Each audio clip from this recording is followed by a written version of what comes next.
നാടിന്റെ ആഘോഷത്തിൽ തിരക്കിലമരുന്ന തെരുവാണ് കോഴിക്കോട് മിഠായി തെരുവ്. തെരഞ്ഞെടുപ്പും ആഘോഷമാക്കുകയാണ് മിഠായി തെരുവ്. കാണാം വഴിയോര കച്ചവടക്കാരുടെ വ്യത്യസ്തമായ തെരഞ്ഞെടുപ്പ് പ്രചാരണം. ആഘോഷം എന്തുമാകട്ടെ, കോഴിക്കോട്ടുകാർക്ക് മിഠായി തെരുവ് വിട്ട് ഒരു കളിയുമില്ല. സ്ഥാനാർത്ഥികൾ എത്തിത്തുടങ്ങിയതോടെ മിഠായി തെരുവിൽ തെരഞ്ഞെടുപ്പ് പ്രചാരണം ചൂടുപിടിക്കുകയാണ്. നല്ല ടോപ്പിന് 250 രൂപ രാഘവേട്ടന് ഒരു വോട്ട്, അതാണ് നമ്മളെ മുദ്രാവാക്യം കേട്ടോ. എല്ലാവരും ഒരു വോട്ട് രാഘവേട്ടന് ചെയ്യുക. നല്ല ടോപ്പ് കൊണ്ടിരിക്കും, 250 രൂപയേ ഉള്ളൂ. നിങ്ങളെ വോട്ട് രാഘവേട്ടന്. നമ്മൾക്കൊരു ടോപ്പിന്റെ കച്ചവടം കൊണ്ട് പോരി. നല്ല ടോപ്പ് 250 രൂപ. എല്ലാവരും രാഘവേട്ടന് വോട്ട് ചെയ്യണം കേട്ടോ. നിങ്ങൾക്ക് നല്ലൊരു ടോപ്പ്, നിങ്ങളെ നല്ല വോട്ട് രാഘവേട്ടനും. നല്ല വോട്ട്, നല്ല ടോപ്പ്. എല്ലാ നസീർക്ക് എന്താ പരിപാടി?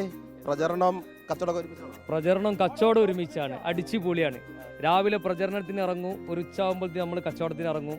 അത് കഴിഞ്ഞ് രാത്രി വീണ്ടും ഇതിന്റെ പ്രചരണം, വോട്ട് ചേർക്കൽ, അങ്ങനെ കച്ചവടത്തിന് കയറിയാലും പ്രചരണം വിടുന്നില്ല. അയ്യേ, ഇത് നമ്മൾ ഒരിക്കലും വിടൂല. ഇതാണ് നമ്മളെ ക്യാമ്പയിൻ തന്നെ. ഇതാണ് കച്ചവടം ഇല്ലെങ്കിൽ നമുക്ക് രാഘവേട്ടൻ വിജയിക്കണം. ഈ രാഘവേട്ടൻ ടീഷർട്ട് ഇട്ടിട്ട് വിളിക്കുമ്പോഴേ എളമൻ കരിമിന്റെ ആൾക്കാരുണ്ടോ, എം ഡി രമേശ് ആൾക്കാരുണ്ടോ, അവർ കച്ചവടത്തിന് ഡ്രസ്സ് വാങ്ങാൻ വരും? അങ്ങനത്തെ വിഷയമൊന്നും ഇവിടെ ആർക്കും ഇല്ല.